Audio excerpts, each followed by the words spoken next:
새로운 한 주를 시작하는 월요일입니다. 여러분의 삶과 마음과 가정과 일터를 새롭게 하시는 하나님의 은혜가 함께하기를 축복합니다.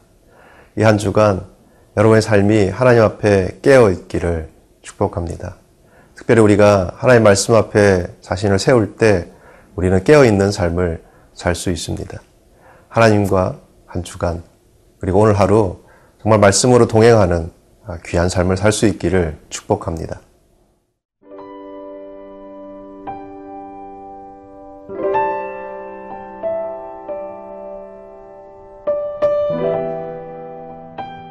사무엘하 11장 14절에서 27절 말씀입니다.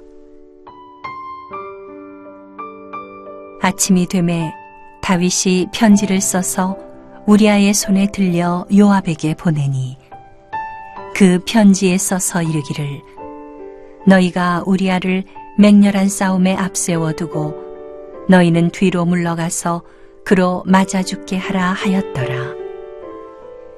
요압이 그 성을 살펴 용사들이 있는 것을 아는 그곳에 우리아를 두니 그 성 사람들이 나와서 요압과 더불어 싸울 때에 다윗의 부하 중 몇 사람이 엎드러지고 햇사람 우리아도 죽으니라. 요압이 사람을 보내 그 전쟁의 모든 일을 다윗에게 보고할세.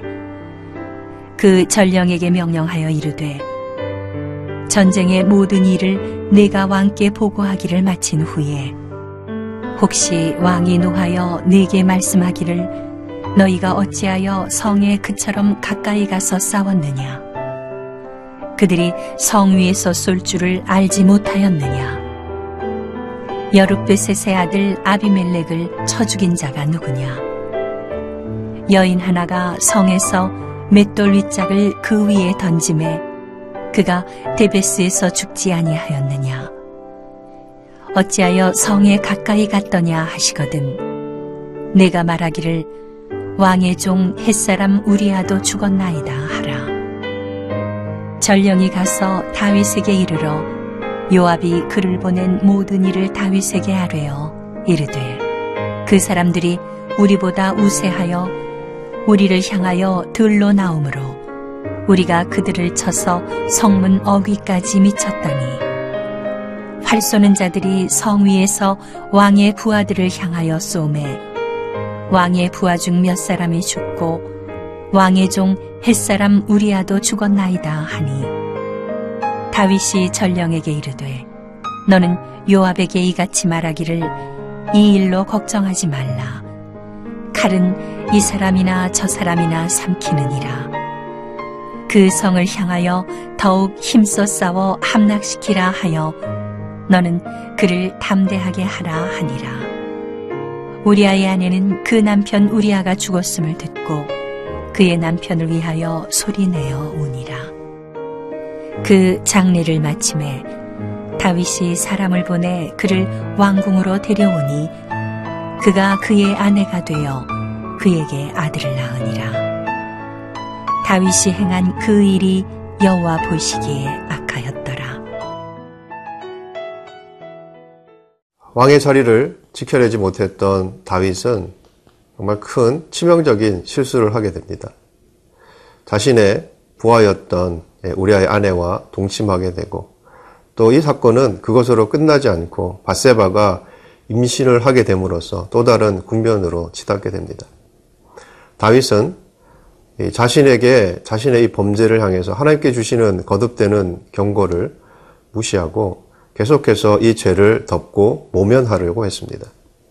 그래서 전쟁터에 있는 우리아를 불러서 자신의 죄를 덮고자 했지만 이 또한 자신의 계획대로 이루어지지 않게 됩니다.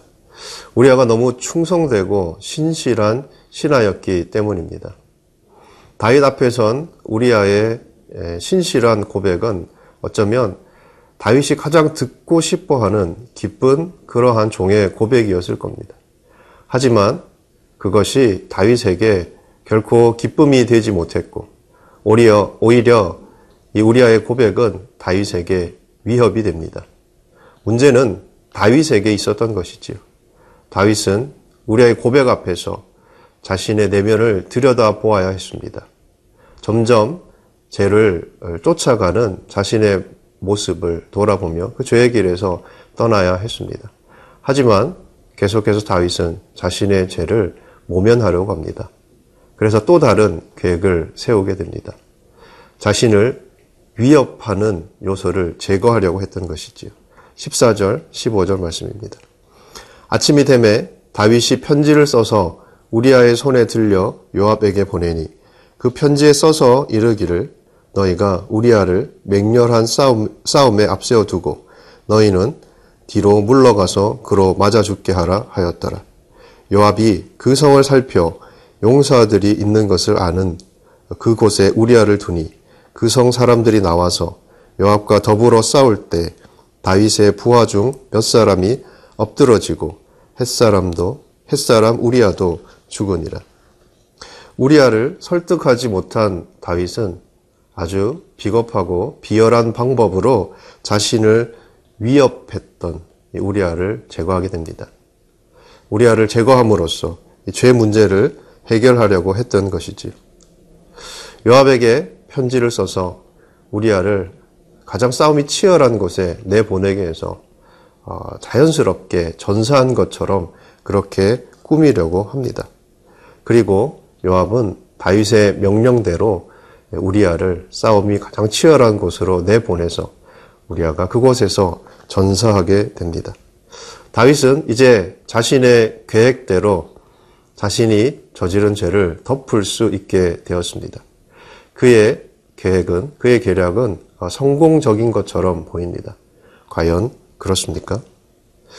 다윗의 죄는 어떻게 보면 영적인 게으름에서부터 시작되었습니다.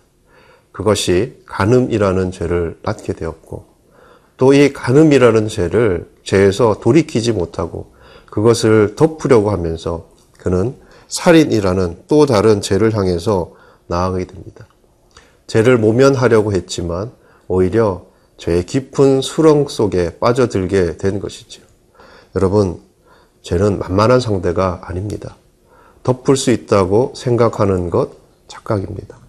다윗은 자신의 죄로 인해 충성스러운 부하를 자신의 손으로 죽여야 했습니다. 이것이 죄의 권세 아래 놓인 인생의 모습입니다. 솔직하고 투명하지 못한 거짓의 사람으로 살게 될 때 모든 관계를 깨트리는 것이 바로 이 죄의 권세입니다. 다윗은 죄를 덮은 것이 아니라 죄의 권세 아래 놓이게 되었던 것이지. 여러분, 죄에 대해서 두려워하는 마음으로 그리고 죄에 대해서 경고하시는 하나님의 음성을 들을 줄 알아야 합니다. 죄를 모면하려고 할 때 다윗이 치렀던 희생은 너무나 큰 것이었습니다. 여러분, 죄를 여러분들이 다룰 수 있다고 착각하지 마십시오. 떠나고 회개하고 돌이키는 것만이 우리가 할 수 있는 유일한 선택이라는 것을 다윗을 통해서 깨달아 알 수 있기를 축복합니다.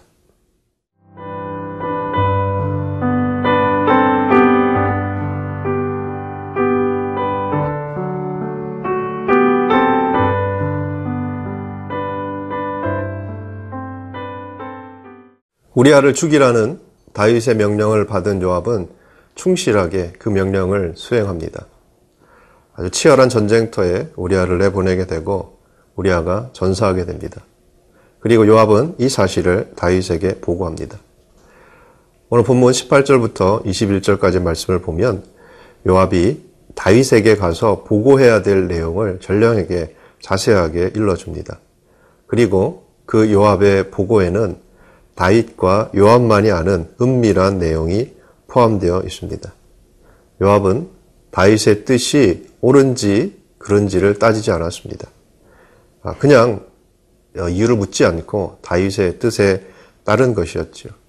요압은 다윗의 편이 되어 주었고, 그리고 자신의 편이 된 요압을 다윗 역시 책망하지 않고 두둔하고 격려하게 됩니다. 이처럼 죄는 전염성이 있습니다. 죄는 누룩과 같습니다. 이것이 한 개인의 인생을 망치는 것뿐만 아니라 자라나서 공동체 전체를 망가지게 합니다.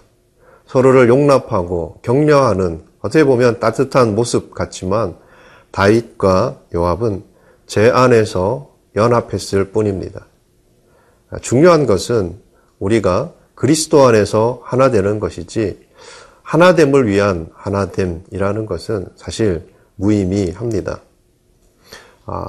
다윗의 종이라면, 정말 다윗의 신하라면 다윗이 옳은 길을 갈 수 있도록 도와야 하지만, 그러나 그냥 이 다윗의 죄에 요압이 편승하게 되고 이후 이것은 다윗의 통치의 덫으로 작용하게 됩니다.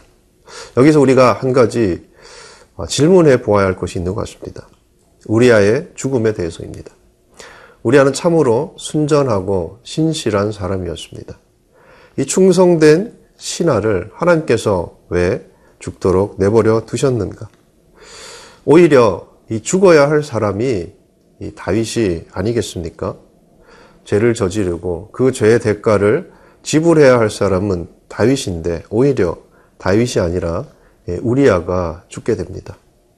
그래서 이 다윗이 죽어야 할 것이 아닌가라는 질문은 맞습니다. 우리아가 죽은 그 자리, 사실 다윗이 죽어야 할 자리였습니다. 우리아의 죽음은 어떻게 보면 억울합니다. 하나님께서 참으로 공평하지 않은 것 같습니다. 그러나 오늘 본문은 이렇게 질문하는 우리에게 이렇게 다시 되묻습니다. 우리에게 그럴 자격이 있는가? 본문 속의 이야기는 오늘날 우리의 삶 속에서 계속해서 일어나고 있는 이야기입니다. 다윗이 아닌 우리아가 죽은 것처럼 우리가 죽어야 할 그 자리에 그리스도가 대신 죽어주신 것입니다. 그래서 이 대속의 죽음을 통해서 하나님 우리에게 돌이킬 수 있는, 그리고 새로운 삶을 살 수 있는 기회를 주십니다. 여러분에게 주신 이 기회를 어떻게 사용하십니까? 갈라디아서 5장 13절 말씀은 자유로 육체의 기회를 삼지 말고 오직 사랑으로 서로 종노릇 하라, 그렇게 이야기하고 있습니다. 여러분, 의인이 죽는 곳에 생명의 역사가 있습니다. 내가 죽고 이웃이 사는 곳, 그것이 바로 교회의 참된 모습이라고 생각합니다. 여러분을 통해서 이 생명의 역사가 일어나기를 축복합니다. 다윗의 계획은 너무나 성공적으로 잘 마무리된 것 같습니다. 그러나 다윗이 잊고 있었던 것이 한 가지 있습니다. 그것이 27절 말씀에 기록되어 있습니다. 다윗이 행한 그 일이 여호와 보시기에 악하였더라. 하나님은 이 모든 일의 증인이셨습니다. 지켜보고 계셨습니다. 결국 다윗의 범죄는 하나님을 기억하지 못한 것에서 찾아온 그런 결과였습니다. 여러분, 우리의 삶을 하나님께서 지켜보고 계시다는 것을 기억하는 것, 그것이 우리가 죄의 길이 아니라 하나님께서 원하시는 믿음의 길, 의의 길을 갈 수 있는 유일한 방법이라고 생각합니다. 오늘도 하나님께서 지켜보시는 여러분의 삶이 참으로 거룩하고 아름답기를 축복합니다. 함께 기도하겠습니다. 하나님, 우리가 죄의 길에서 떠나 거룩한 하나님의 길을 걸어갈 수 있도록 목자 되어 주시고 우리 인생의 주인 되어 주시옵소서. 감사합니다. 우리 주 예수 그리스도의 이름으로 기도합니다. 아멘.